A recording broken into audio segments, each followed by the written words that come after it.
டேய் மாப்பிள்ள, எனக்கு ஒரே ஒரு ஃபோட்டோ எடுத்து கொடுங்கடா. வாங்கடா மாப்பிள்ள, ப்ளீஸ்ரா வந்து எடுத்து கொடுங்கடா. போங்கடா போக்கத்த பசங்களா. ஒரு மனுஷன் போட்டோ எடுத்து கொடு கெஞ்சிக்கிறான். ஏதோ கேட்டு கேட்காத மாதிரி உட்காந்துக்கிறீங்க.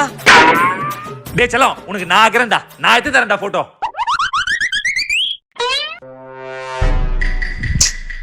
இவன ஏண்டா போட்டோ எடுக்க கூப்பிட்டேன்னு ஒன்னு மதிச்சு வந்து ஏந்து நின்னா நீ பாட்டு திமிர அந்த பக்கம் திரும்பி நின்னுங்கற.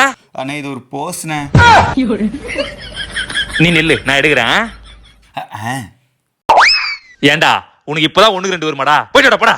அண்ணா இதுவும் ஒரு போஸ்ண்ணே. Oh okay okay okay okay. Oh no, இதுவும் ஒரு போஸ்ட் தானே, புரிஞ்சிச்சுடா. டேய் தம்பி, டடா போட்டோ கரெக்டாக தான் பண்றா. என்னண்ணா எல்லா போட்டோவும் ஷேக் ஆயிருக்குது? டே வயசு பசங்க கை அப்படிதான் ஷேக் ஆகும், இதெல்லாம் கேட்கலாமா? போடா.